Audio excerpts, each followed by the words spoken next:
વડોદરાના પૂર્વ વિસ્તારમાં પાણીની લાઇનમાં ભંગાણથી જળબંબાકાર, સ્થાનિકો ત્રાહીમામ।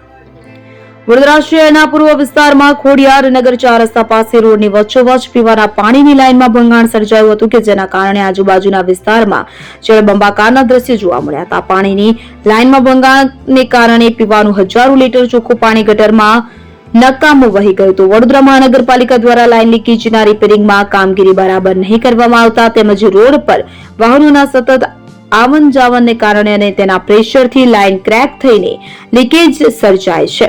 શહેરના પૂર્વ વિસ્તારમાં હજુ પણ પાણીનું પ્રેશર નહીં મળતું હોવાની ફરિયાદ છે। બીજી બાજુ લાઇન ભંગાણના કારણે પીવાનું પાણી મળતું નથી। લીકેજના બનાવો વારંવાર ન થાય તે માટે રિપેરિંગની કામગીરી કોર્પોરેશન બરાબર કરે તેવી માંગણી સામાજિક કાર્યકરે કોર્પોરેશન સમક્ષ રજૂઆત કરી છે।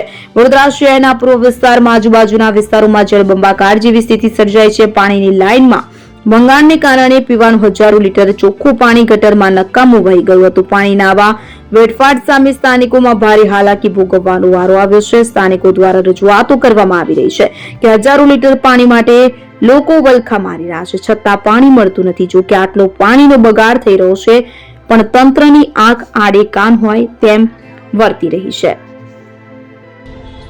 વડોદરા શહેરના ખોડિયારનગર 4 રસ્તા પાસે સવારે પાણીની લાઇનમાં લીકેજ થયું હતું।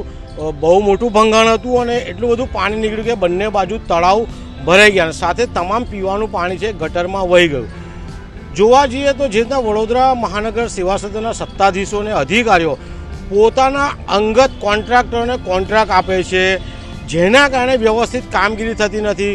એકને એક જગ્યાએ વારંવાર લીકેજીસ થાય છે।